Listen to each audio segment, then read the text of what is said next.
penuduh ini bisa dikategorikan dia telah melakukan perbuatan dosa yang besar sehingga mengakibatkan dia harus dihukum.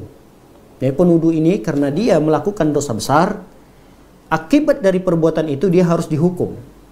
Nah, hukumannya kata beliau, ya pertama dosa ya, karena dia dosa besar. Pelaku yang tadi itu sudah divonis melakukan dosa besar. Yang pertama, hukuman bagi orang tersebut. Yang kedua, pelakunya harus dicambuk sebanyak 80 kali. Ini yang kedua. Yang ketiga, tidak diterima persaksiannya. Jadi kalau ada suatu perkara, suatu masalah, lalu kemudian orang ini dimintalah untuk menjadi saksi. Tidak bisa. Tidak bisa, tidak boleh dijadikan saksi. Saksi apa saja? Saksi pernikahan, saksi barangkali ada catat mencatat, hutang piutang, diambillah dia menjadi saksinya. Nggak bisa. Jadi persaksiannya ini sudah tidak bisa digunakan lagi. Ini hukuman dia di dunia ini. Kemudian selain daripada itu, dia juga dicap sebagai orang yang fasik. Ya, orang yang fasik ini maksudnya apa? Orang yang pelaku dosa besar. Jadi orang yang melakukan dosa besar, dia disebut dengan fasik. Dia diberi predikat.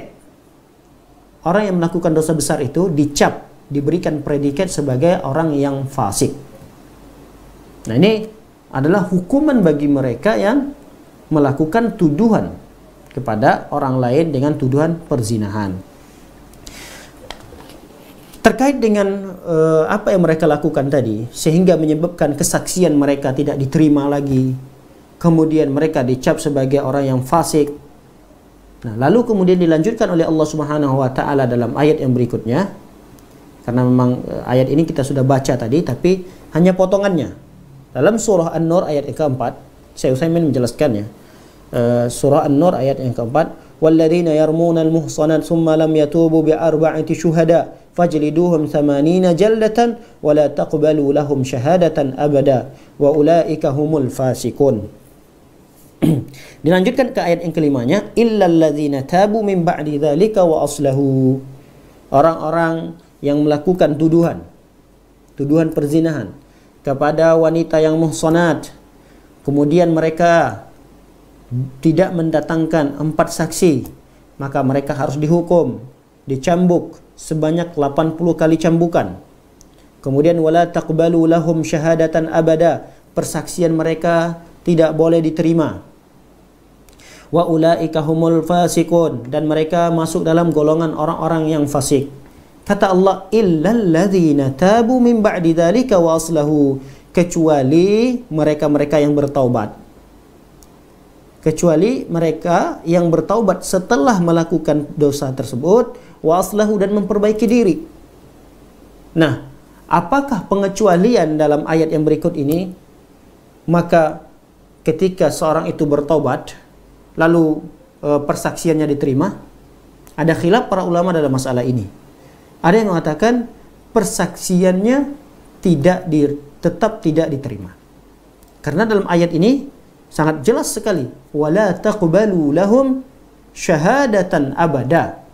Jangan kalian terima persaksiannya abada. Abada itu selama-lamanya. Walaupun dia sudah bertaubat. Karena kalimat abadan ini kan ya selama-lamanya.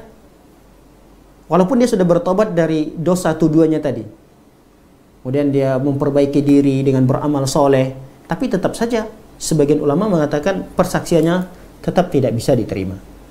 Ada sebagian ulama mengatakan kan sudah dikecualikan, illal ladzina tabu, kecuali orang-orang yang sudah bertobat. Berarti kalau sudah dikecualikan dengan orang yang bertobat, maka persaksiannya, kefasikannya, ini sudah hilang harusnya. Label dia sebagai orang yang fasik tadi itu harusnya sudah hilang, sudah tanggal dari orang tersebut.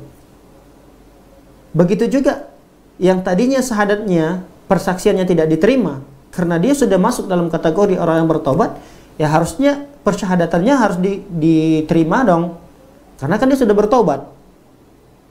Nah, disinilah ada perbincangan para ulama terkait dengan persaksiannya. Tapi para ulama sepakat, memang sepakat bahwa orang yang bertaubat, orang yang menuduh tuduhan perzinahan tadi, lalu dia bertaubat, label fasiknya sudah hilang, sudah terangkat. Dia tidak lagi dianggap sebagai orang yang fasik. Jadi tidak dianggap lagi. Ini sepakat ulama. Jadi dosa besar apa saja yang dilakukan oleh seseorang, meninggalkan sholat, berjudi, berzina, minum khamar misalnya, itu kan dosa-dosa besar. Lalu dia bertobat dari dosa-dosa besar itu. Saya sudah jelaskan tadi bahwa orang yang melakukan dosa besar, dia diberi label fasik. Nah, kefasikannya itu akan terangkat tatkala dia sudah bertaubat. Hilang label fasiknya tadi itu tatkala dia sudah bertaubat. Itu sepakat para ulama. Yang menjadi masalah adalah apakah syahadah persaksiannya tadi ini juga sudah bisa diterima lagi atau tetap tidak diterima.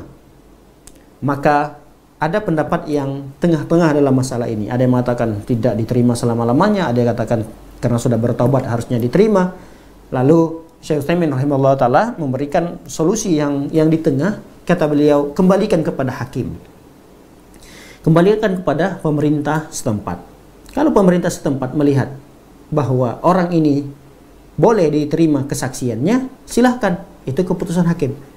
Tapi kalau pemerintahan setempat melihat bahwa kalau diberikan kesempatan untuk diangkat menjadi saksi, ini akan menjadikan orang lain tidak mengambil pelajaran, orang-orang akan bermudah-mudahan dalam melakukan kemaksiatan, karena pemerintahannya atau hakimnya memberikan kesempatan untuk menjadi saksi, maka sebaiknya di saat itu hakim tidak menunjuk orang itu menjadi saksi, karena akan berdampak kepada orang lain. Disepelekan nanti sama orang lain. Nggak apa-apa itu si fulan aja mantan dulu penuduh si perempuan yang berzina, yang sekarang diangkat menjadi saksi, boleh. Nah, kalau terjadi seperti itu di tengah-tengah masyarakat, maka sebaiknya pemerintahan tidak menunjuk dia sebagai saksi.